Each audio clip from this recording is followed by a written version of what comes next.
adik-adik, shalom adik-adik kelas kecil yang cantik-cantik, yang ganteng-ganteng. Apa kabarnya? Terus semangat, terus sehat ya. Kita mau sekolah minggu online. Sebelum mendengarkan firman Tuhan, kita mau berdoa dulu yuk. Buka tangannya, tutup matanya, kita mau kasih yang terbaik untuk Tuhan Yesus. Ketika saya berdoa ya, mari kita berdoa. Tuhan Yesus, terima kasih untuk hari ini kami boleh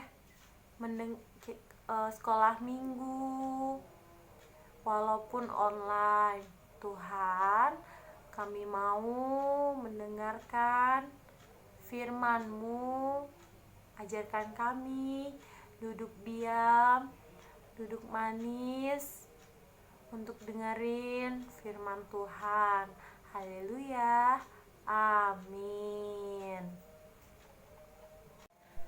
Adik-adik, kita mau belajar firman Tuhan. Hari ini Kak Esther mau kasih tema atau judulnya yaitu tentang benih yang baik dan juga benih yang kurang baik. Nah, adik-adik kalau udah ada kitabnya di depan, coba boleh dibuka di dalam Matius 13 ayat 24 sampai 30. Dibaca coba perikopnya yang tulisannya hitam tebal gitu. Baca ya. 1, 2, 3. Perumpamaan tentang lalang di dalam gandum. Nah, nanti adik-adik setelah video ini boleh dibaca di rumahnya masing-masing. Sekarang dengerin Kak Esther dulu, buka telinganya lebar-lebar, tutup mulutnya dikunci. Oke deh. Nah, Kak Esther punya kisah tentang seorang petani. Petani itu kan dia sukanya menanam ya kan. Nah, pada suatu hari ada petani, dia menanam benih yang sangat baik. Benih yang baik itu dia tanam semuanya di ladangnya yang sangat luas. Lalu apa yang terjadi? Ketika petani itu menanam, dia pulang, dia tidur, bahkan semua orang lagi tidur, lagi nyenyak-nyenyaknya tidur, tiba-tiba datang si jahat. Si jahat itu datang, dia menaburkan lalang.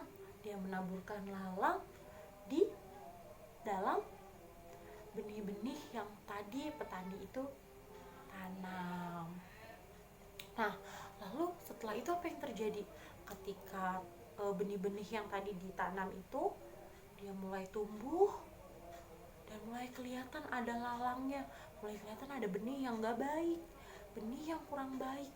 Lalu para pegawai-pegawai petani tadi, dia berkata sama petani itu, Tuan, bukannya kita waktu itu menanam benih itu benih-benih yang baik-baik ya gitu, kata si pegawai-pegawainya. Lalu kata petani itu, seorang musuh telah menaburkan benih yang kurang baik. Lalu jawab para pegawainya itu, katanya gini, ya udah Tuan, gimana kalau kita cabut aja tuh benih-benih yang tadi? Terus kata petaninya, jangan, karena kalau dicabut semuanya akan mati, biarin aja mereka sama-sama bertumbuh, menjadi besar, nanti baru dipisahin mana yang lalang, mana yang gandum, mana yang benih baik, mana benih yang kurang baik. Benih yang baik nanti akan disimpan, tapi benih-benih yang kurang baik nanti akan dibakar. Nah, adik-adik tahu nggak, Tuhan Yesus itu kan baik ya, pasti semuanya tahu Tuhan Yesus baik. Karena Tuhan Yesus baik, Tuhan itu mau kalau dunia ini juga baik, karena dunia ini kan milik Tuhan Yesus. Nah, setelah itu Tuhan memberikan benih-benih yang baik di dalam dunia ini. Benih-benih yang baik itu apa? Benih-benih yang baik itu adalah 9 buah roh. Adik-adik masih ingat? Apa aja? Yang pertama, kasih. Kasih itu kita harus saling mengasihi kepada siapapun, gak boleh pilih-pilih. Yang kedua, sukacita, bahagia, kita harus terus senang, gak boleh sedih-sedih. Dan yang ketiga, adanya damai sejahtera. Damai sejahtera itu ketika orang-orang di samping kita, orang-orang di dekat kita, teman-teman adik-adik, mama, papa, adik, cici, abang, semuanya ya, kalau lagi dekat kita, mereka merasakan senang, mereka bahagia. Yang keempat, adanya kesabaran, harus sabar kalau minta mainan boneka, Barbie, robot-robotan, Paw Patrol tuh. Lalu yang ke berapa tadi? Ke 5. Yang kelima, kemurahan, harus baik hati, harus harus baik hati, nggak boleh yang namanya cepet-cepet marah gitu. Lalu yang keenam, adanya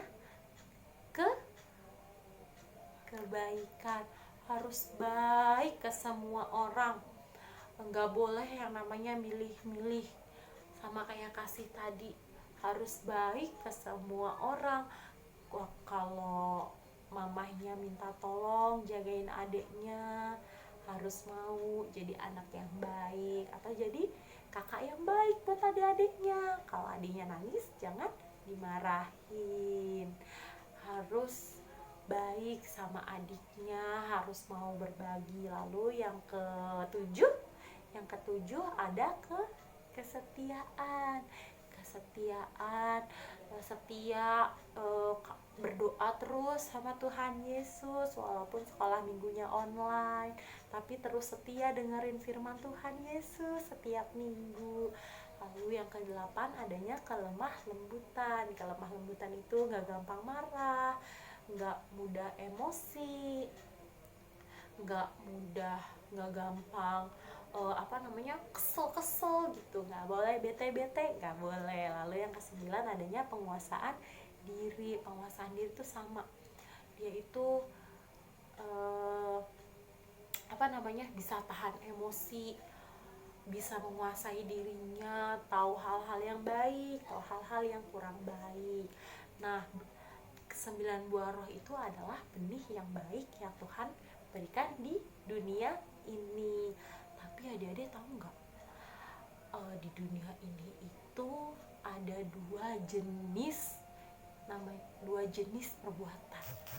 Yang pertama itu perbuatan yang baik, dan yang kedua perbuatan yang kurang baik. Tadi kan Tuhan mau kita semua, Tuhan udah kasih benih yang baik buat di dunia ini, yaitu semua 99 buah roh yang tadi udah kita sebutin bareng-bareng.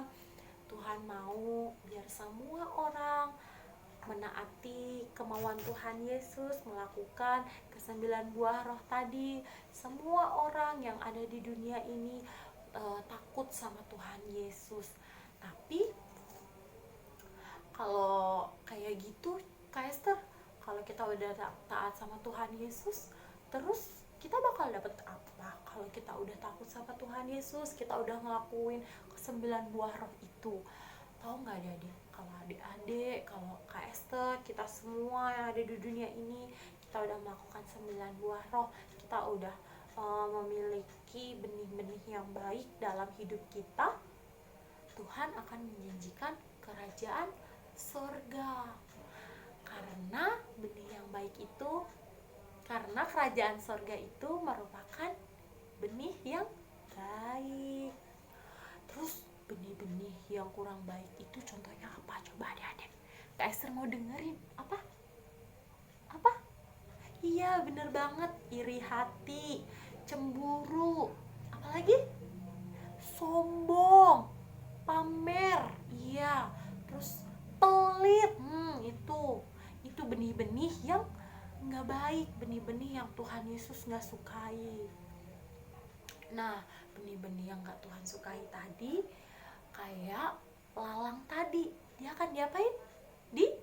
Dibakar. Dia akan dimasukkan ke dalam api.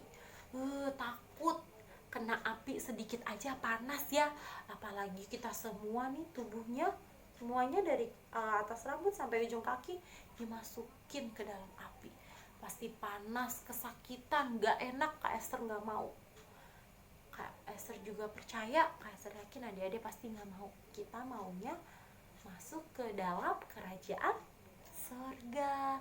Kita mau masuk ke dalam kerajaan surga dengan cara menuruti firman Tuhan. Bener banget adik-adik, kita turutin firman Tuhan, melakukan firman Tuhan.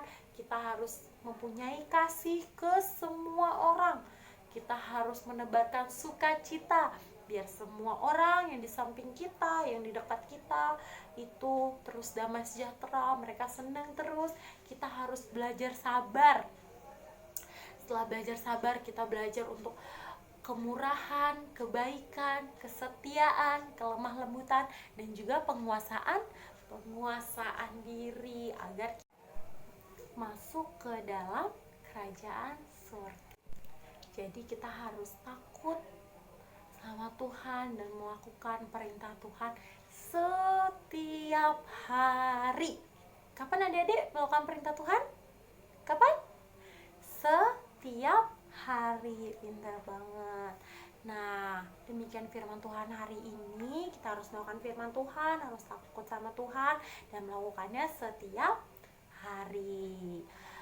Sebelum kita berdoa, Kak Esther punya tantangan buat adik-adik. Tadi kita udah sebutin sama-sama bareng-bareng 9 buah roh yang tadi udah kita sebutin. Nah, Kak Esther mau tantang adik-adik buat membuat gerakan dari salah satu buah roh. Contohnya, Kak Esther kasih contoh ya. Kasih, buat kata-katanya juga. Aku mau mengasihi adikku. Oke, kayak gitu ya. Sekali lagi, aku mau mengasihi adik. Nah, kan masih ada 8 lagi buah-buah roh. Adik-adik boleh bikin gerakannya dari salah satu aja buah roh yang ada dan bikin kalimatnya kayak Kak Esther tadi. Oke? Nah, sekarang kita mau berdoa. Lipat tangannya, tutup matanya. Kita mau bersatu dalam doa ya. Tuhan Yesus, terima kasih untuk firman-Mu hari ini. Tuhan, kami mau menjadi anak yang baik, anak yang takut akan Tuhan, dan melaksanakan semua perintah Tuhan setiap hari. Tuhan berkati sekolah kami, orang tua kami dalam bekerja, hanya di dalam nama Tuhan Yesus. Haleluya. Amin. Sampai ketemu lagi adik-adik di minggu depan. Tetap semangat, jaga kesehatan, dan gak boleh males-malesan kalau dengerin firman Tuhan. Dadah.